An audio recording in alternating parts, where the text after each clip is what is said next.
Assalamualaikum warahmatullahi wabarakatuh. Innal hamdalillah nahmaduhu wa nasta'inuhu wa nastaghfiruh wa na'udzu billahi min sururi anfusina wa min sayyiati a'malina may yahdihillahu fala mudhillalah wa may yudlil fala hadiyalah. Asyhadu an la ilaha illallah wahdahu la syarikalah wa asyhadu anna Muhammadan abduhu wa rasuluhu alladzi la nabiyya ba'dah, amma ba'du. Para hadirin Bapak dan Ibu yang dirahmati Allah, puji dan syukur kehadirat Allah yang Maha Ghafur.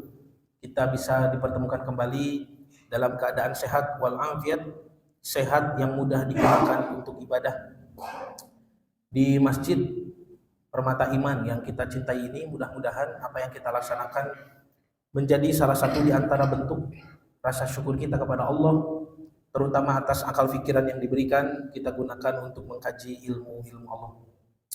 Bapak dan Ibu yang dirahmati Allah, pertama-tama saya mohon maaf ya, karena sudah berapa pertemuan Pak ya bolos ya. Ya mohon maaf yang sebesar-besarnya. Bulan kemarin ada yang meninggal Pak ya, keluarga. 2 bulan yang lalu saya lupa kenapa bolos ya. Nah alhamdulillah pada hari ini kita bisa melanjutkan Pak ya, insya Allah pembahasan ilmu yang diamanahkan kepada saya adalah ilmu eskatologi Islam. Ilmu eskatologi Islam atau ilmu akhir zaman. Salah satu pembahasan penting Bapak Ibu dalam ilmu eskatologi Islam adalah bagaimana fitnah-fitnah di akhir zaman itu juga menyerang kaum perempuan. Karena Nabi SAW bersabda, kebanyakan para pengikut Dajjal adalah kaum perempuan. Kadang banyak kasih ibunya, banyaknya ya. Nah di antaranya adalah Syekh Abdurrahman bin Nasir As-Sa'di atau yang dikenal dengan sebutan Imam As-Sa'di, Syekh As-Sa'di yang menulis tafsir As-Sa'di. Beliau adalah guru dari Syekh Utsaimin rahimahullah.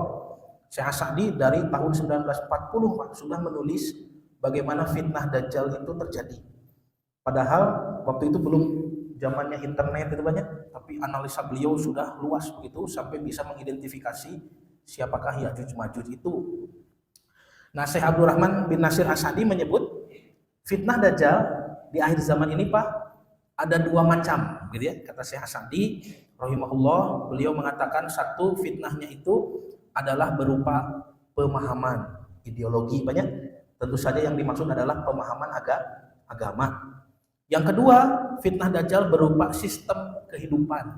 Nah, sistem kehidupan ini yang nanti akan menjadi gaya hidup modern gitu Pak. Karena semua sistem-sistem kehidupan kita sudah dikontrol banyak. Ada sistem pendidikan, makanya ada skala internasionalnya Pak ya. Contoh misalkan sistem pendidikan, skala internasionalnya Pak. UNICEF, UNESCO gitu banyak, sistem sosial ya. Kemudian kalau sistem kesehatan WHO gitu Pak, sistem ekonomi IMF banyak. Nah, sistem pemerintahan PBB banyak, UN-nya, sistem apa lagi banyak. Ya, kan ada skala internasionalnya tuh supaya mudah dikontrol. Itu kata Syekh Abdurrahman bin Nasir As-Sa'di, luar biasa banyak analisanya. Nah, jadi sistem kehidupan dan ideologi agama. Nah, tentu saja perempuan ini ibu ya, ibu menjadi target fitnah Dajjal untuk dirusak. Salah satunya yang paling saya merasa miris banyak khawatir itu adalah gugatan perempuan terhadap Al-Quran. Ya, bahkan yang menggugat tidak main-main Pak, itu seorang muslimah yang berkerudung itu menggugat Al-Quran ada itu. Itu bagaimana cara berpikirnya ya? Sampai ada juga muslimah yang mengatakan saya ini bebas memilih, ya punya hak untuk tidak punya anak, gitu banyak. Atau yang disebut dengan child free, tanya perempuan muslimah yang tidak mau punya anak, child free. Nah, berangkat dari rasa miris itu, maka materi ini dibuat, gitu Pak. Judul besarnya adalah kajian Tahrirul Mar'ah fi Asri Risalah, kebebasan perempuan dalam Islam, gitu Pak. Ini dikutip dari satu kitab Pak ya. Kitabnya berjudul Tahrirul Mar'ah fi Asri Risalah. Tulisan ulama Mesir yaitu Syekh Abdul Halim Abu Syukoh Beliau adalah salah satu rekan perjuangan dari Syekh Yusuf Qaradawi gitu Pak. Tentu saja kalau Syekh Yusuf Qaradawi terkenal banyak. Nah ini rekan perjuangannya Syekh Abdul Halim Abu Syukkoh menulis kitab berjudul Tahrirul Mar'ah fi Asri Risalah, kebebasan perempuan di dalam Islam. Salah satu babnya adalah bab rahmat Allah kepada tokoh perempuan di dalam Al-Quran. Ini babnya unik Pak, karena membahas bagaimana ternyata Al-Quran itu dibuktikan ya, oleh beliau dibuktikan Al-Quran itu sangat menjunjung tinggi derajat kaum perempuan. Nah supaya lebih jelasnya Bapak Ibu, mari kita lihat ucapan dari Amirul Mukminin Umar bin Khattab radhiyallahu an dalam sebuah riwayat dari Imam Al-Bukhari. Ini riwayatnya sahih banyak. Umar bin Khattab berkata, demi Allah, pada zaman jahiliyah kami menganggap wanita itu tidak ada artinya. Sampai turun ayat Allah mengenai wanita dan memberinya bagian tertentu. Dan Umar berkata, pada zaman jahiliyah kami tidak menghargai wanita sedikit pun. Kalau disebut tidak menghargai sedikit pun berarti sama sekali tidak ada harga. Tetapi ketika Islam datang dan Allah menyebut-nyebut tentang mereka, barulah kami sadar bahwa mereka punya hak kepada kami. Nah, Bapak Ibu yang dirahmati Allah, ucapan Umar ini kita cari nih dalam riwayat memang seperti apa dulu perempuan disebut tidak dihargai sedikit pun. Dalam riwayat-riwayat yang sahih disebutkan bahwa di antara nasib perempuan di zaman jahiliyah, yang pertama contohnya apabila lahir bayi perempuan, kalau keluarganya keluarga terpandang, keluarga terhormat, maka mereka mengurusnya tetapi dengan menanggung kehinaan. Tapi kalau keluarganya keluarga elit alias ekonomi sulit, nah keluarga elit banyak ekonomi sulit. Keluarganya yang menengah ke bawah, keluarga ripuh, maka bayi perempuan itu Pak langsung dikuburkan. Nah ini kenapa ya kok?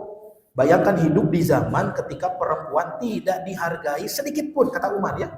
Nah, saya cari tahu dulu kenapa sikap mereka orang jahiliyah kepada bayi perempuan sampai sebegitunya. Setidaknya ada 3 jawaban banyak dari para ulama kenapa anak perempuan tidak diinginkan di zaman jahiliyah. Yang pertama dari segi budaya dulu Pak, segi kebermanfaatan. Zaman dulu makan itu tidak semudah sekarang kan, harus ngebon gitu banyak, harus mengurus sawah, harus bercocok tanam ya, kemudian harus juga menggembala, berternak begitu Pak, berburu atau berlayar, menjala ikan.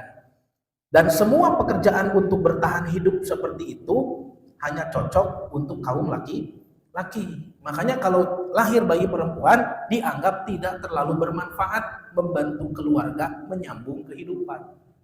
Jadi pas borojol bayinya perempuan, maka si bapaknya mengatakan, mau bisa dibawa ke kebun atau dia mah gitunya.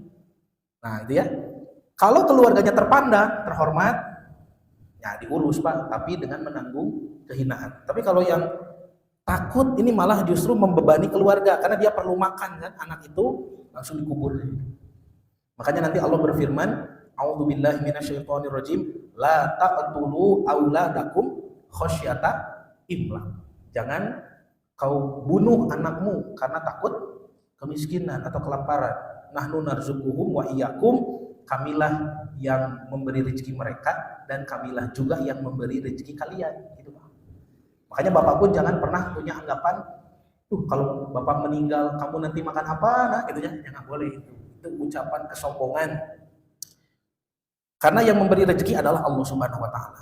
Nah, itu yang pertama Pak alasan kenapa bayi perempuan tidak diinginkan. Dari segi kebermanfaatan tidak terlalu membantu keluarga bertahan hidup. Yang kedua, adanya mitos Pak, ada mitos cerita rakyatnya Pak, dongeng kisah dari zaman dahulu yang memang menyudutkan kaum perempuan. Contoh Pak, di Eropa ya, dari mitos dari Romawi, dari Yunani. Misalkan kalau Bapak Ibu pernah dengar, ada yang disebut dengan mitos kotak Pandora. Pernah dengar Pak? Kotak Pandora? Pandora itu bukan nama kotak. Pandora itu nama perempuan, pemilik kotak gitu Pak. Yang mana kotak itu tidak boleh dibuka karena berisi kejahatan. Nah, maka dibukalah oleh perempuan bernama Pandora sehingga kejahatan menyebar kemana-mana, ke seluruh dunia. Jadi penyebab kejahatan di dunia ini perempuan gitu. Atau misalkan di Cina ada mitos ya keyakinan terhadap dewa-dewi Yin dan yang simbolnya lingkaran, butom itu Pak. Nah, lalu ada es gitu ya. Setengah berwarna hitam, setengah berwarna putih. Nah, yang putih itu Bapak, laki-laki. Simbol daripada kebenaran, ya, kejujuran, kebaikan, harapan, keuntungan, ya. Sedangkan simbol yang hitam itu adalah simbol perempuan.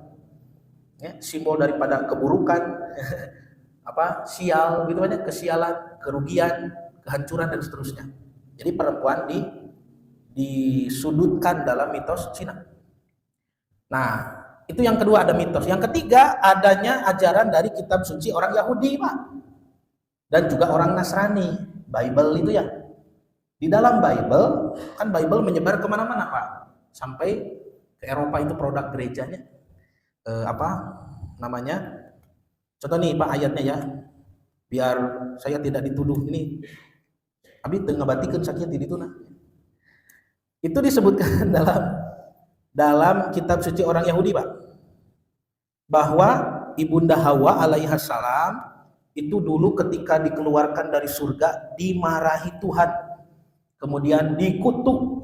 Kutukannya harus merasakan sakitnya mengandung dan melahirkan, gitu Pak.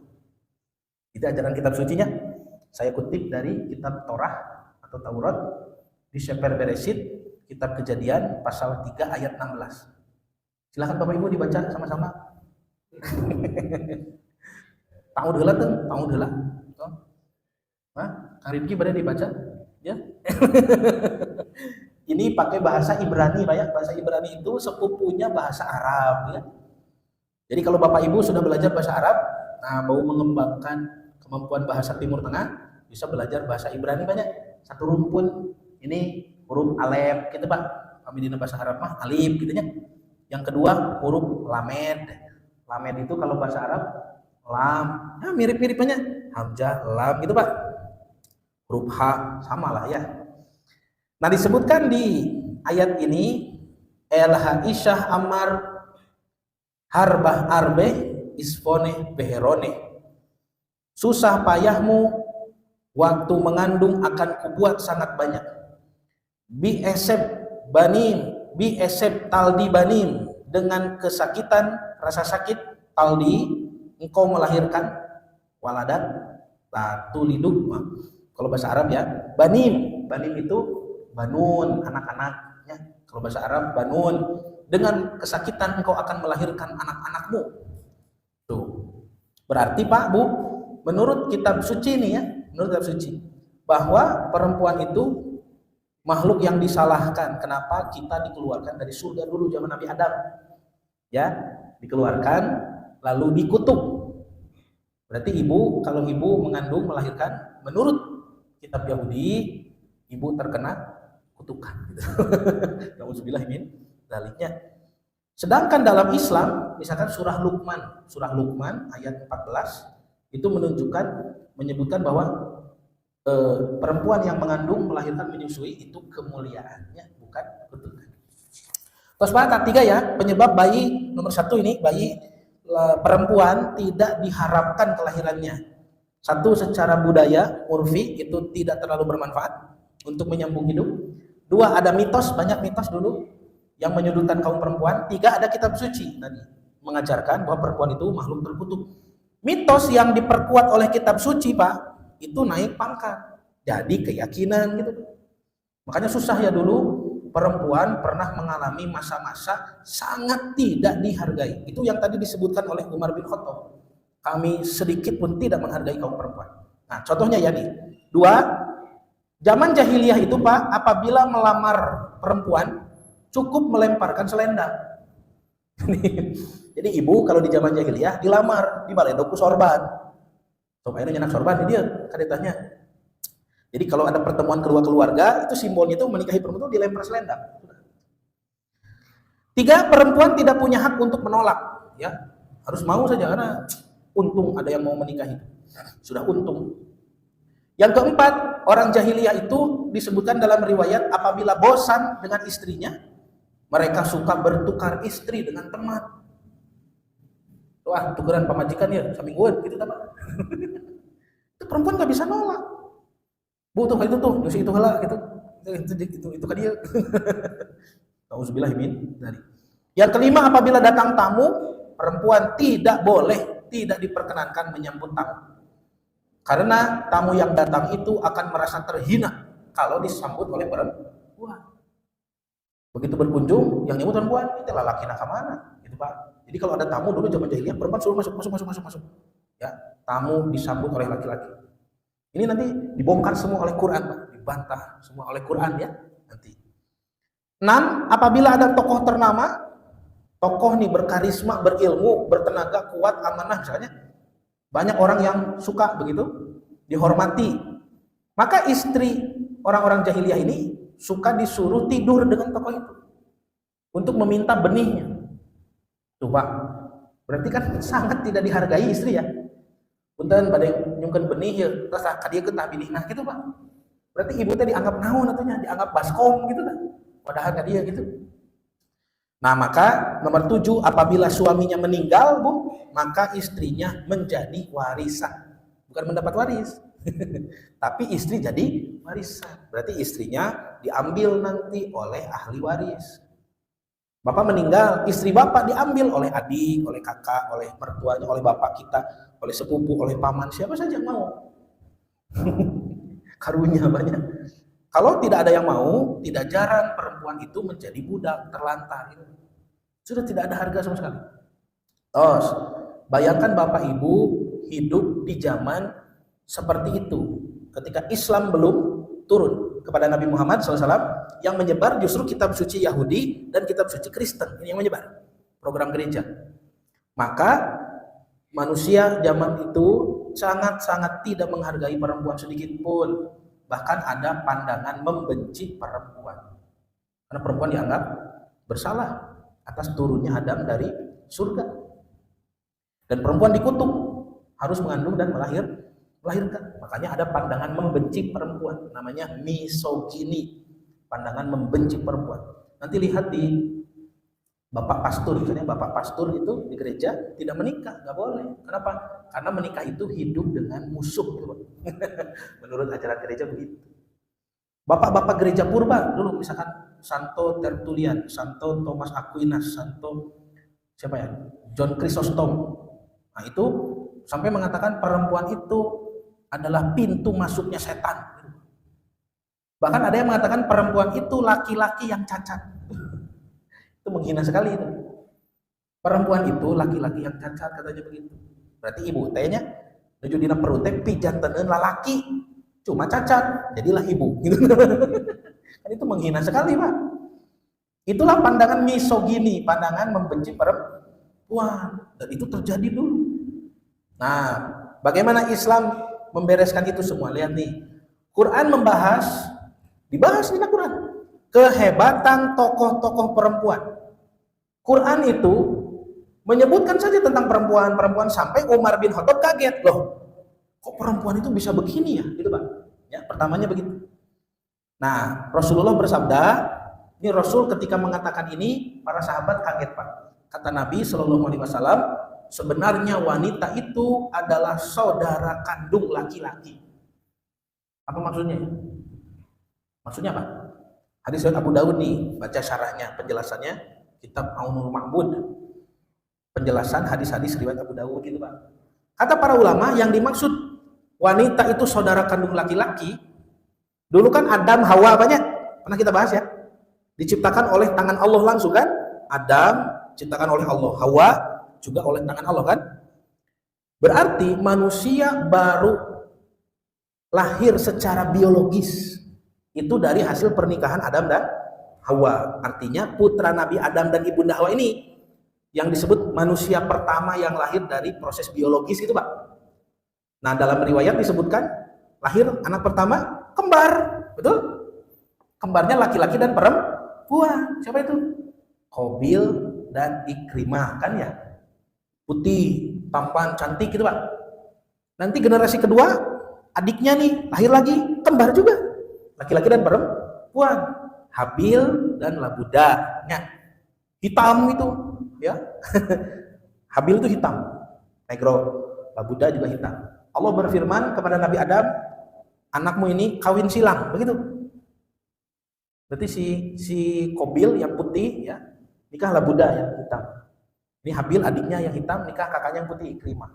Kobilnya protes kan gitu ya. Itu awal pertikaiannya. Nah, dengan data itu kita bisa paham bahwa manusia pertama yang lahir dari hasil biologis itu memang lahir secara kembar, dan itu laki-laki dan perempuan. Itu maksud sabda Nabi. Sebenarnya wanita itu adalah saudara kandung laki-laki. Nah, Bapak Ibu, mari kita lihat manakah ayat-ayat yang menjadikan Umar bin Khattab kaget. Umar dulu tidak menghargai perempuan, tapi setelah baca ayat ini, Umar kaget. Ternyata Allah sampai sebegininya kepada perempuan. Nah, satu ayat tentang Siti Maryam. Ini yang membuat Umar bin Khattab kaget. Kenapa? Karena kehormatan Maryam binti Imran. Disebutkan adegannya di surah Maryam 19:21, kok ada malaikat Jibril datang kepada perempuan. Kan Umar menganggap malaikat, makhluk langit, makhluk suci hanya datang kepada nabi, dan nabi itu biasanya dari dulu juga laki-laki. Ini kok ada malaikat datang kepada perempuan. Maryam alaihissalam sedang belajar di mihrab di Masjidul Aqsa di Palestina, di Yerusalem. Belajar kepada Nabi Zakaria kan. Di situ ada Zakaria, Pak. Kenapa malaikat tidak datang kepada Zakaria? Itu yang jadi Umar kaget. Umar bin Khattab kaget karena malaikat datang kepada Maryam. Qala innama ana rasul rabbik. Jibril berkata, sesungguhnya aku hanyalah utusan Tuhanmu. Li ahabalaki gulaman zakiya, yang akan menyampaikan kepadamu seorang anak laki-laki yang suci. Maryam, kamu harus melahirkan. Itu Pak. Perhatikan, itu satu, Umar kaget malaikat bertemu perempuan. Yang kedua, Umar juga kaget terhadap reaksi Maryam bertemu malaikat. Kan belajar di mihrab, Pak. Mihrab itu ruangan imamnya banyak. Pintunya dikunci oleh Nabi Zakaria. Maryam sedang sendiri belajar di dalam, tiba-tiba ada laki-laki kan, malaikat, lalu mengatakan kamu harus melahirkan bayi laki-laki yang suci. Coba Bapak Ibu, setiap wahyu pertama turun kepada Nabi, mohon maaf ya, Nabi Muhammad SAW di Gua Hiro, tanpa mengurangi kehormatan Nabi SAW, tapi Nabi merasa demam gitu Pak. Betul ya? Kan Nabi menggigil. Pulang ke rumah Siti Khadijah minta apa? Minta diselimuti Pak. Jamiluni. Selimuti aku. Nah, panas tiris Pak. Itu Nabi SAW bertemu Jibril, sama wujudnya manusia, tapi panas tiris. Yang kedua, Nabi Musa. Lihat di surat Toha Pak. Allah berfirman, ya Musa la takhaf. Musa janganlah takut. Berarti Nabi Musa ketakutan. Ini Maryam sama ketemu malaikat nih, ya. Bukan menggigil, bukannya takut gitu. Malah jawab, Pak. Kata malaikat Jibril, Maryam, kamu harus melahirkan gitu bayi laki-laki yang suci. Qalat, Maryam menjawab, anna yakunu li gulamun walam yamsasni basyar. Mereka Nabi ngalahirkan nikah kita acan, gitu Pak. Ngobrol biasa dengan malaikat, Pak. Walam aku bagian, saya juga bukan pezina. Bagaimana saya melahirkan? Tidak ada yang menyentuh saya belum nikah. Ya, saya juga bukan pezina. Ngobrol ya, Pak. Qala kadzalika, kata Jibril, memang sudah seperti itu. Qala rabbuki huwa alayya hayyinun. Tuhanmu ya berfirman hal itu sangat mudah bagiku. Dia ngobrol Pak, tidak demam, tidak menggigil gitu Pak, tidak takut. Ini kehebatan perempuan.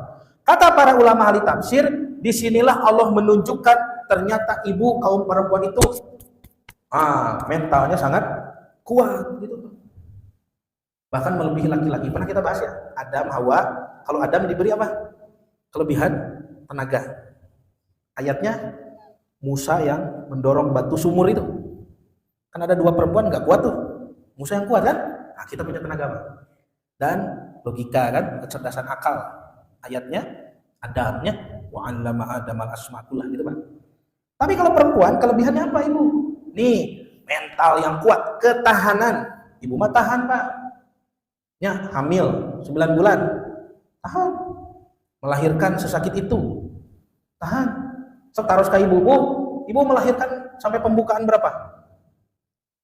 Pembukaan berapa bu? Melahirkan 10, cuk ibu tinggal. Coba bapak pembukaan 10, saku mah mulus nanti.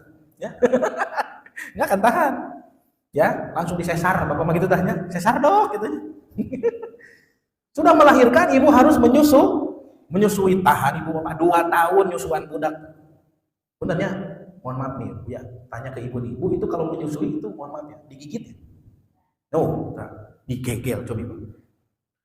Dugi ledeh, nanya, ibu mah kajen nejek lomari, pak. Gitu tanya, yang penting si dede bisa nyusu, coba bapak sok digegel. Ya. Ku bapak mah eta anak di kumaha, di smackdown, gitu tanya. Gegel ke aing, bapak gitu. Tinggal pak bu, kekokohan mental perempuannya, malaikat cuek, tidak demam, tidak takut. Makanya nanti kalau ke rumah, pak, ada yang nagih, gitu nya, mau debt kolektor, mau pinjol, gitu pak, atau bang emong, entong ke bapak, nya, sieun bapak mah, kan dicenek ku ibu, gitu tanya, mengenai debt kolektor, bu, gitu tak. Jangankan debt kolektor, ini malaikat saja dihadapi, nah, perempuan. Terus pak, ada temu sore, ada nggak? 55, siap, sedikitnya. Yang kedua, ayat yang membuat Nabi Musa, Umar bin Khattab, mohon maaf, itu kaget, ya, karena Allah membahas perempuan. Yang kedua adalah ibunya Nabi Musa, ini bang. Surah Al-Qasas ayat 7. Kenapa kaget? Lihat kata-katanya. Wa auhayna ila ummi Musa. Ini secara bahasa ya kalau diartikan, dan kami wahyukan kepada ibunya Nabi Musa. Ini perempuan dapat wahyu Pak, gitu Pak. Tapi karena ibunya Nabi Musa bukan nabi, ibunya Nabi Musa ini bukan juga rasul, makanya dalam terjemahan disebutkan ilham, gitu Pak. Dan kami ilhamkan kepada perempuan. Ini Umar kaget nih. Kenapa wahyunya kepada perempuan? Kenapa tidak kepada suaminya? Gitu nih hanya. Bapaknya Nabi Musa nih. Enggak, ini pada ibunya Nabi Musa. Apa wahyunya? Ilham. Ilham itu, kata para ulama, adalah wahyu yang Allah berikan kepada orang biasa, bukan Nabi. Tapi syaratnya harus soleh. Dan juga bapak ibu lahnya, bapak ibu kan solehnya. Nah, bapak ibu bisa dapat ilham tuh. Kalau ilham datang, kerasanya bagaimana? Mules, Allah itu masih ilham. Mules sama bapak kajamban. Ilham itu datang, kata para ulama, seperti dorongan kuat ingin melakukan sesuatu yang nanti melahirkan kemaslahatan. Contohnya, sahabat Umar bin Khattab misalnya mendesak Abu Bakar untuk menuliskan Quran dalam satu mushaf. Nah, itu ilham. Umar juga pernah mendesak Nabi mengharamkan khamr. Nah, itu ilham. Umar pernah mendesak Nabi memasang hijab untuk setiap orang yang bertanya kepada istri Nabi. Tutupan cenaku hijab, tidak sopan, gitu Pak. Itu ilham, ya. Contoh, Utsman bin Affan berinisiatif mengembalikan bacaan Quran kepada dialek Quraisy, dialeknya Nabi SAW. Itu ilham. Nah, kata para ulama, ilham itu kalau datang seperti dorongan kuat, ya, sifatnya seperti kebutuhan biologis itu Pak. Kalau lapar mau makan, ya. Kalau haus mau minum, gitu Pak. Terus dacan waktunya 1 menit lagi, oh siap. Ini ilhamnya kepada perempuan nih, ibunya Nabi Musa, untuk menyusui Nabi Musa meskipun waktu itu kondisinya sangat berbahaya. Sudah dulu Pak ya, nanti kita bahas lanjutannya pada Isya. Itu ada tentang tetehnya Nabi Musa, ini kakak perempuan Nabi Musa. Ada juga istri Nabi Musa Pak. Nanti dibahas. Nanti Bapak Ibu di sini ada ilmu untuk mencari menantu. Nah, ada ilmunya. Bagaimana cari menantu? Di sini Bapak pada nikahkan ya. Aya ilmu apa tina Quran. Ada juga ilmu untuk jadi kakek nenek, ada nanti ya, petunjuk jadi kakek nenek di ayat-ayat selanjutnya insyaallah. Alladzi la nabiyya ba'da amma ba'd. Bapak dan Ibu yang dirahmati Allah, kita lanjutkan pembahasan tentang kehormatan tokoh perempuan di dalam Al-Qur'an. Ini adalah ayat-ayat yang membuat para sahabat, terutama Umar bin Khattab kaget ya. Karena ternyata perempuan itu sebegitu dianggap oleh Allah Subhanahu wa taala dan dimuliakan. Nah, tadi yang pertama ada ayat tentang Siti Maryam alaihissalam yang dihampiri malaikat. Kemudian reaksi ya Siti Maryam terhadap malaikat Jibril itu menunjukkan reaksi yang tenang, kekokohan mental hati perempuan, diberikan kelebihan dalam ketahanan.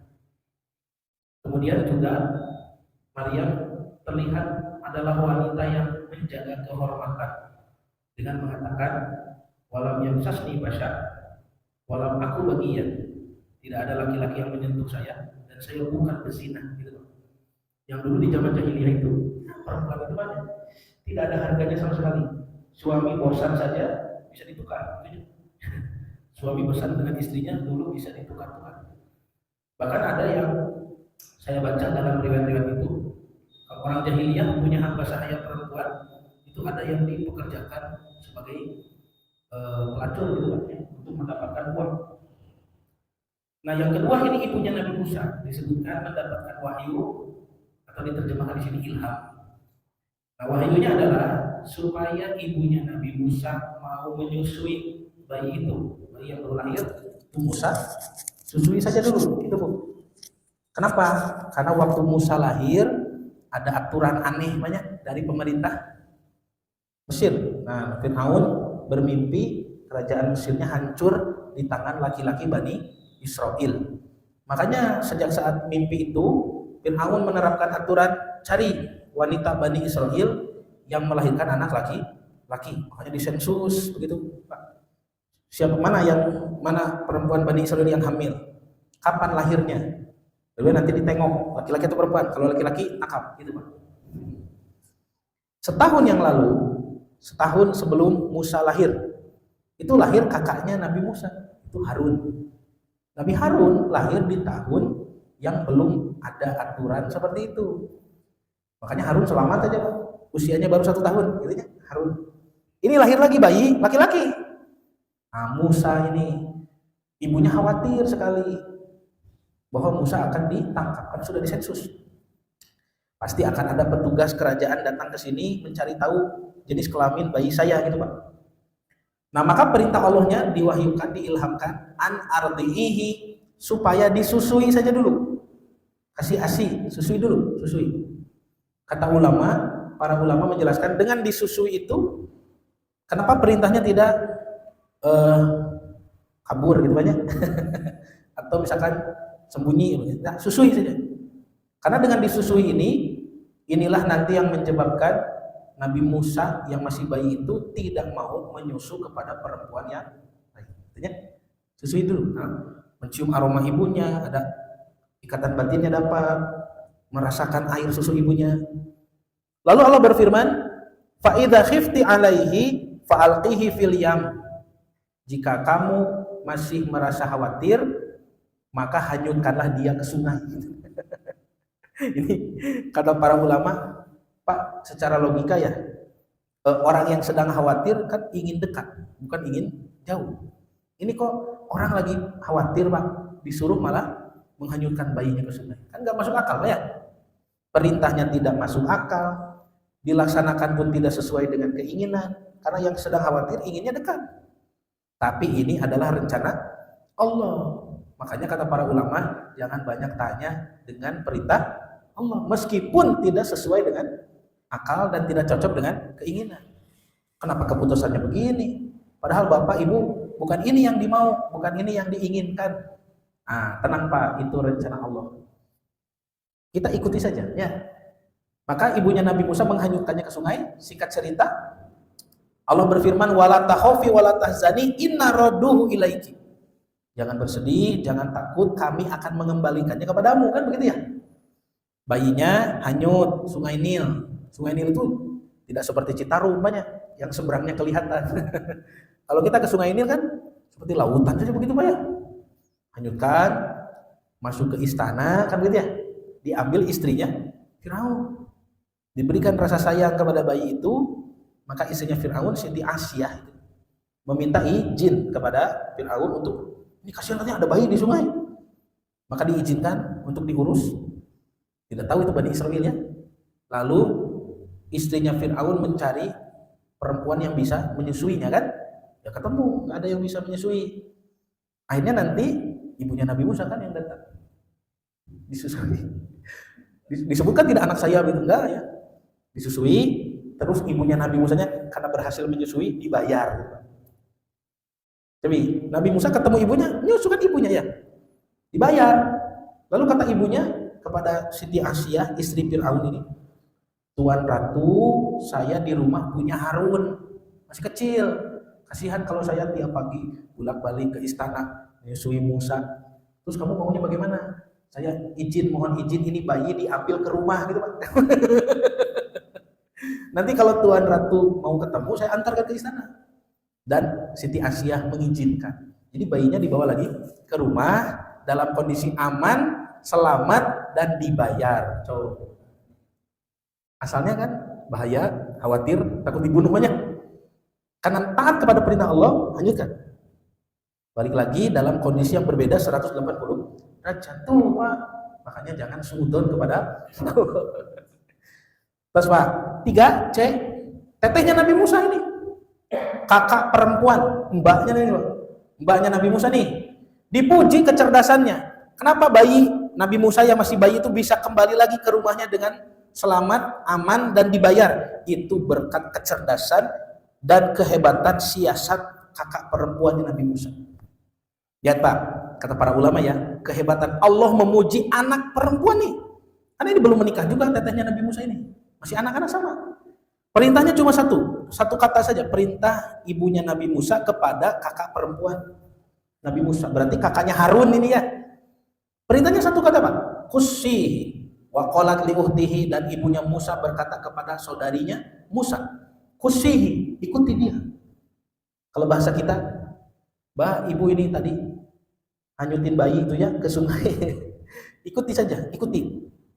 Bahasa orang maneng mate malinkeun si dede cenah tuh kawalungan. Si neng teh boa edan si mah nya dipalinkeun kawalungan. Tuturkeun cenah nih. Jadi perintahnya satu kata, ikuti saja begitu. Maka Allah Subhanahu wa taala memuji tindakan tetehnya Nabi Musa ini Pak. Lihat, Allah berfirman, fabasurat bihi an junubin.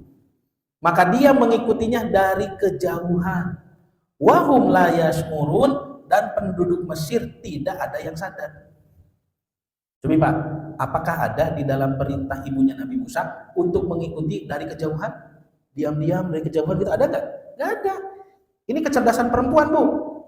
Karena perintahnya satu, ikuti saja. Kok bisa tahu cara mengikuti yang benar? Ya, diikuti penduduk Mesir tidak tahu. Kenapa mengikutinya tidak dituturkan sisi walungan kieu gitu ya, atau kapenakeun atunya. Kan kalau diikuti terang-terangan dari pinggir sungai begitu nanti mencuri perhatian. Diperiksa ada bayi, pasti digeledah, oh ini Bani Israel. Nah, kena dah. Nah, tapi tetehnya Nabi Musa ini, mbaknya ini pintar ya, diikuti secara sembunyi-sembunyi. Lalu Allah berfirman, wa haramna alaihil marodi, dan kami halangi Musa itu menyusu kepada yang lain min qablu. Faqalat, dan kakak perempuannya Musa mengatakan, hal adulukum ala ahli baitin yakfulunahu lakum. Maukah aku tunjukkan perempuan yang bisa menyusuinya? Loh, ini ngomongnya di mana, Pak? Ini ngomongnya di mana, Pak? Di istana namanya. Berarti masuk ke istana. Kakaknya Nabi Musa itu udah dikunti dari kejauhan. Berarti kakak perempuan Nabi Musa tahu bahwa bayi itu diambil oleh istrinya Fir'aun. Diambil itu Pak. Lapor ke emak, si dede selamat gitunya, ke istana gitu. Maka ketika istrinya Fir'aun mencari ibu susu untuk Nabi Musa ini, gak ada yang bisa menyusui, ada tetehnya di situ. Kakak perempuan Nabi Musa itu ada di situ, berbicara langsung kepada istrinya Fir'aun, hal adulukum ala ahli baitin yakfurunahu lakum wa hum lahu nasihun. Maukah aku tunjukkan kepadamu keluarga yang akan memeliharanya untukmu dan mereka dapat berlaku baik padanya? Coba Pak, farodadnahu, kata Allah, kami mengembalikan bayi itu ila ummihi, kepada ibunya, kayak takor ainuha, supaya senang hatinya, wala tahzana, supaya dia tidak bersedih, wali ta'lama, dan supaya dia tahu anna wa'dallahi haq, sesungguhnya janji Allah itu benar. Walakin aktsaruhum la ya'lamun, tetapi kebanyakan manusia tidak mengetahuinya. Tuh, Pak. Coba lihat, ini Allah memuji kecerdasan anak perempuan itu, Bu. Bapak Ibu punya anak perempuan? Kalau disuruh gimana? Beritanya satu kan? Neng, Ibu butuh minyak gitu, kasih uang. Pas ke warung, minyaknya habis. Biasanya apa yang dilakukan Pak anak perempuan? Cari warung yang lain, betul? Betul ya? Kan pokoknya ibu butuh minyak, itu cari deh. Beda dengan anak laki-laki. Orang laki-laki lagi main panggil ibu peryogi minyak meser ke warung, habis, pulang. Mama seep, cisna gitu Pak. Itu anak laki-laki, betul ya? Kenapa tahu? Pengalaman Pak. Pengalaman. Nah, ini Al-Quran memuji kecerdasan anak perempuan, gitu Pak. Kemudian yang keempat, istrinya Nabi Musa. Nah, ada istrinya Nabi Musa Pak di Quran? Ada. Nih, istri Nabi Musa Pak. Di sini ada ilmu cara mencari menantu. Nah, gitu banyak. Bapak pada nikahkan ya? Mau menikahkan Pak? Nih, ada ilmunya dari Quran. Cari menantu di ayat istrinya Nabi Musa dan nanti di ayat istrinya Fir'aun. Ya, dua. Satu, nih singkat cerita banyak. Nabi Musa diurus di dalam istana. Karena itulah Nabi Musa berdoa ketika disuruh dakwah kepada Fir'aun. Itu doanya Rabbi shrahli sadri wa yassirli amri wahlul 'uqdata min lisani. Kenapa doanya begitu? Semoga Allah melapangkan dadaku dan mempermudah urusanku dan membuka belenggu dalam lidahku. Ada yang berpendapat Musa itu cadel. Tapi setiap nabi itu bilisani kaum ini bisa berbahasa dengan fasih bahasa kaumnya. Nabi Musa berdoa, bukakanlah belenggu dari lidahku, bukan masalah cadel. Itu nanti dijelaskan di surah. Kalau tadi surah pokoknya Nabi Musa berdoa Rabbi shrahli itu nanti di surah Asy-Syu'ara. Nah, disebutkan ketika Musa berhadapan dengan Firaun. Kata Firaun bagaimana? Bukankah kamu Musa kami urus di istana ini? Gitu? Bukankah kami urus ya dari kecil di sini? Coba Nabi Musa gimana? Nah, itu yang didoakan oleh Nabi Musa kepada Allah itu nggak bisa jawab. Kenapa? Makan jasa Firaun. Makan jasanya, makanya susah lah kalau berdakwah, tapi kita makan jasa. Itu cadel. Contoh ya, kami santri di pesantren itu diajari oleh guru ustaz. Kalau jadi pendakwah, jadi ustaz, tidak boleh dekat dengan orang kaya itu diajari. Ada babnya dalam ilmu adab, ada ulama tidak boleh dekat dengan orang kaya. Kenapa? Nanti susah ngomongnya kalau banyak memakan jasa itu susah namanya. Susah kulil hak walau kana murad, berkata benar meskipun pahitnya susah. Makanya Nabi Musa itu berdoa kepada Allah, lepaskanlah belenggu dari lidah. Kenapa ini Fir'aun ini bapak akan? Bapak akannya Nabi Musa. Itu yang pertama kata para ulama, kenapa doanya seperti itu. Yang kedua, karena Musa pernah memukul orang Mesir di pasar sampai meninggal kan. Jadi Musa sudah dewasa, main ke pasar, ada yang bertengkar, Bani Israil dengan penduduk Mesir dilerai, dipisah. Tapi ada sesuatu yang terjadi sampai Nabi Musa ke pasar memukul, meninggal. Kok bisa sampai meninggal ya? Wah, bapak itu belum kenalan dengan Nabi Musa nya. Nabi Musa itu disebutkan dalam hadis Nabi ketika Nabi Isra Mi'raj. Kata Nabi SAW Muhammad, aku bertemu Musa di langit ketujuh. Musa laki-laki yang bertubuh kekar, tinggi besar, kulitnya hitam, rambutnya keriting. Kabayang Muhammad Ali. Muhammad Ali dan Nabi Musa begitu. So, sekali mau jawab kemana? Muhammad Ali banyak. Cek, apakah tentu Korea gitu kalau mau apa? Makanya Nabi Musa jadi buronan di Mesir karena membunuh orang Mesir, dan itu yang dibahas oleh Firaun.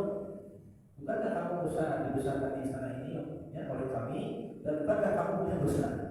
Melanggarnya, nah undang-undang negara itu Pak ini membunuh penduduk Mesir. Nabi Musa nggak bisa jawab.